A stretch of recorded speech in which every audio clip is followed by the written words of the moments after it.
Olá pessoal, meu nome é Paulo César Centelha, sou professor de agrometeorologia da Exalc USP e CTO da Agrimet. Estamos de volta para mais um episódio do ClimaCast, o qual é uma iniciativa da RTC da Agrimet.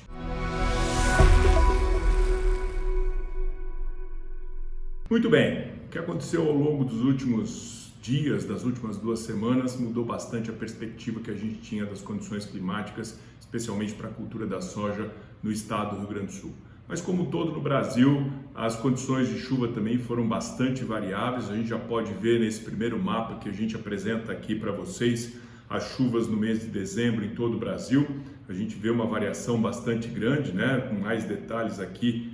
para o Rio Grande do Sul, mas o importante também é a gente ter uma noção geral do que está acontecendo no Brasil como um todo. E agora, partindo para o mapa de anomalia, que é a diferença entre o que está acontecendo no mês de dezembro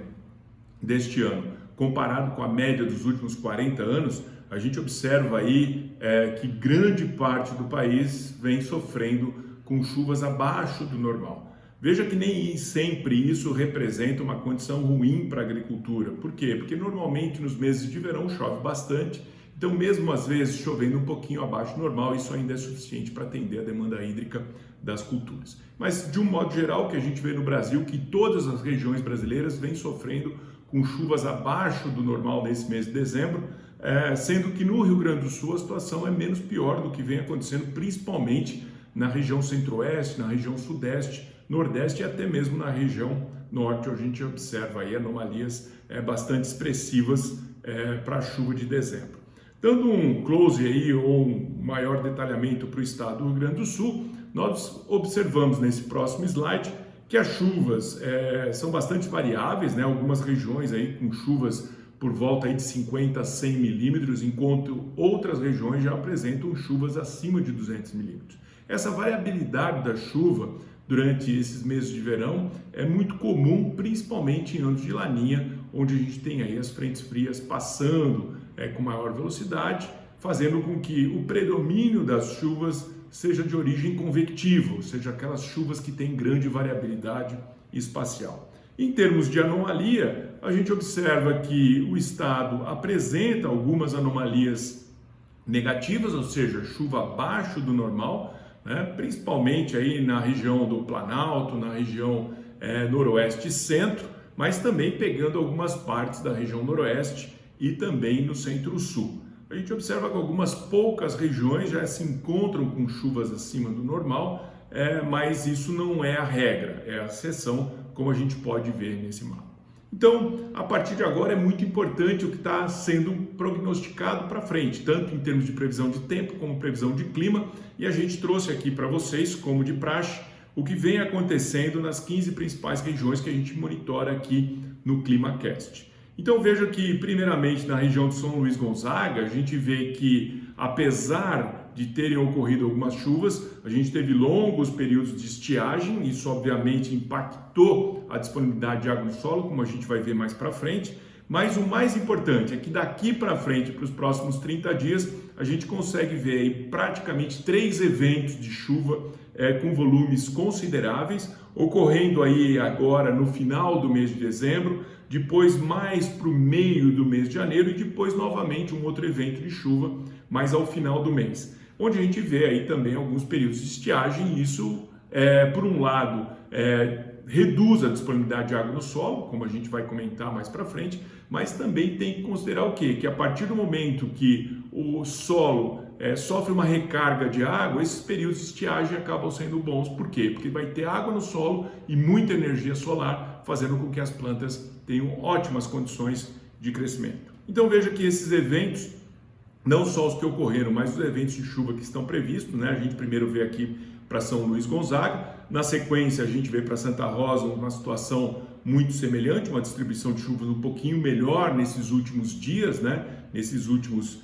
praticamente 30 dias aí que se passaram, os próximos 30 dias que estão previstos. Situação semelhante também em Campo Novo, um pouco pior a previsão para Campo Novo, extremo noroeste do estado do Rio Grande do Sul, mas em compensação houveram boas chuvas aí ao longo dos últimos 30 dias. Depois partindo para Sarandi, situação semelhante, Depois, Água Santa, um pouquinho menos de chuva aí, principalmente ao longo do mês de janeiro, mas as chuvas voltam firmes ao final do mês. Situação também já partindo agora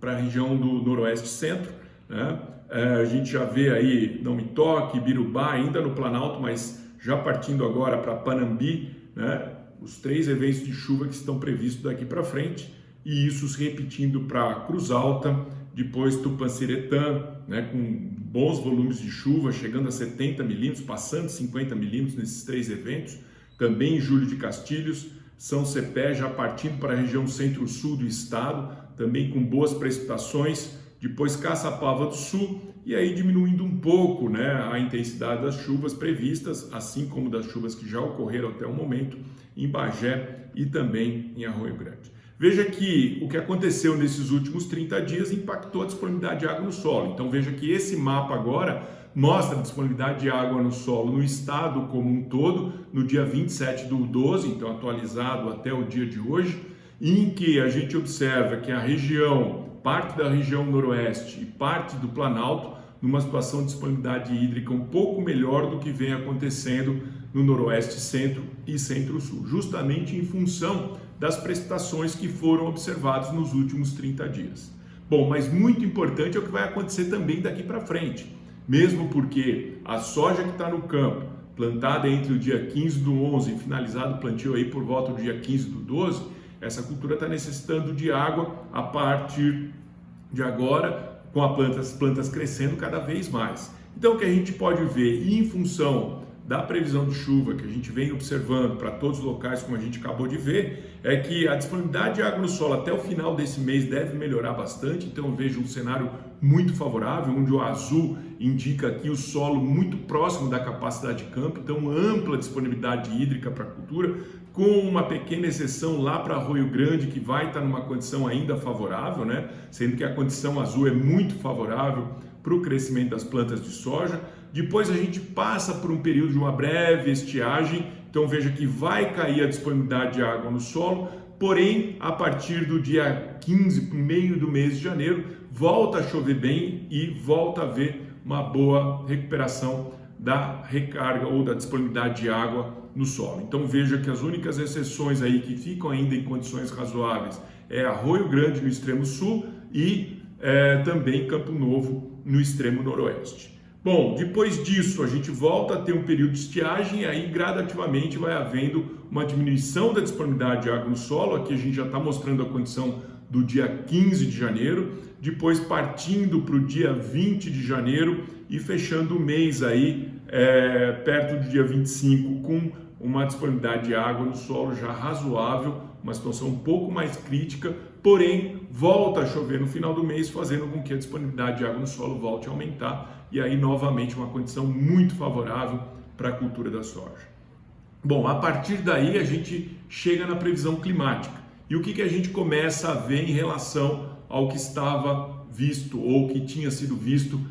na última edição do ClimaCast? É que mudou bastante o cenário. Então vejam que a temperatura do Pacífico Equatorial, nessa próxima imagem, ela continua com anomalia negativa, indicando condição de laninha, só que além de ter essa condição de laninha, que a gente sabe muito bem que impacta a chuva de forma negativa no Rio Grande do Sul, com chuvas abaixo do índice normal, a gente está vendo o quê? Que o Atlântico Sul ele está bem mais quente do que o normal e continua se aquecendo. Então isso altera um pouco a dinâmica da laninha e isso faz com que, olhando para o passado, várias laninhas já ocorridas no Rio Grande do Sul, em que nós tivemos chuvas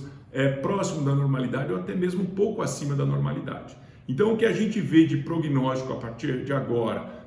pegando informações de diversos centros, é que aquele prognóstico de chuvas muito abaixo do normal para o estado do Rio Grande do Sul, ele sumiu. Então vejam aqui o prognóstico do IRI, que é o Instituto de Clima e Sociedade da Universidade de Columbia, nos Estados Unidos, já mostrando para a gente um cenário muito diferente do que vinha sendo até então, onde a gente via chuvas abaixo do normal para o trimestre dezembro, janeiro, fevereiro, agora para o trimestre janeiro, fevereiro e março, e fevereiro, março, abril, ou seja, o mapa da esquerda e o mapa da direita, indicando para a gente o quê? Chuva dentro da normalidade para o estado. Quando a gente parte para prognóstico do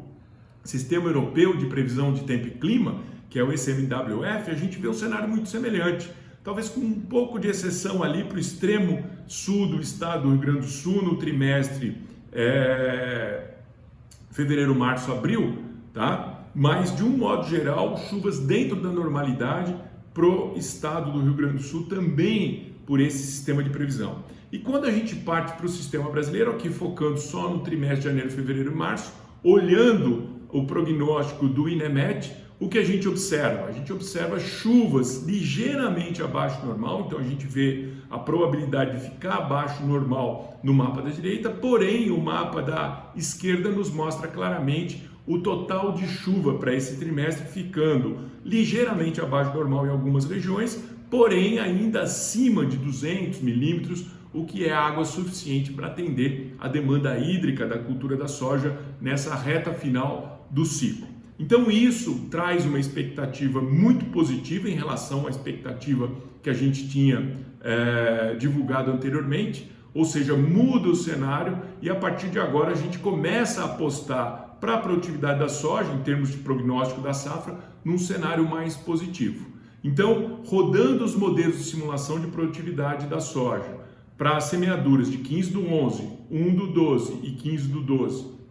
para esses 15 cenários, 15 regiões que a gente analisa e apostando o quê? Na previsão de tempo com 3 eventos de chuva nesses próximos 30 dias e depois um cenário mais próximo da normalidade até o final do ciclo da soja, o que a gente consegue enxergar é que agora a produtividade se aproxima mais de uma produtividade média para o estado. Então essa figura que eu estou mostrando para vocês agora, ela indica o quê? Qual é a produtividade média para cada uma das regiões que a gente avalia? Então, região noroeste, noroeste centro, Planalto e centro-sul. Então, a gente observa o que é prognosticado para essa safra e a comparação em relação à safra anterior em termos do incremento que nós vamos ter de produtividade em relação ao que foi a safra passada. Então, veja que na região noroeste, uma expectativa de uma produtividade média para a região, e aí pegando a média dos produtores, a gente sabe que existem produtores mais tecnificados que vão obter produtividades maiores do que essa, mas o prognóstico é que essa produtividade fique em torno de 53 sacas por hectare, com um incremento de 21% em relação à safra passada. Quando a gente vai para a região noroeste e centro, já 55 sacas, e isso resultando no incremento de 48% em relação à safra passada. Situação semelhante no Planalto, 55 sacas com incremento de 53, e na região centro-sul a gente viu que vai ter aí um pouco mais de restrição hídrica, a produtividade em torno de 46 sacas, porém com incremento de 51% em relação à safra passada. Então veja que esse prognóstico daqui para frente já mais próximo do cenário médio, né, que a gente tem para o estado do Rio Grande do Sul, e isso mostra que se a gente comparar a média de todas essas regiões analisadas para 2021 de 50,5 sacas por hectare, está bem acima, né, como a gente já viu aí em termos de incremento, do que foi na safra passada, 36,6 sacas por hectare, que foi aproximadamente a média do estado nessa safra que se passou 19 e 20. Então veja um cenário mais positivo. Obviamente a gente tem que continuar monitorando, porque a gente sabe bem que a atmosfera é um sistema extremamente dinâmico, porém podem ocorrer mudanças significativas, como ocorreu nessa última análise que a gente fez, mas pelo menos a partir de agora a gente vê um cenário um pouco mais otimista em termos do que vai ser as condições climáticas para a agricultura do Rio Grande do Sul, e a gente espera que isso se confirme. No próximo ClimaCast a gente volta trazendo novas informações e aí sim a gente vai ver se esse cenário está se confirmando ou não, mas o importante é sempre estar acompanhando a gente aqui, né? Assinar o nosso canal para que vocês possam estar sempre atualizados em relação às informações de tempo e clima. Espero vocês na próxima edição. Um grande abraço.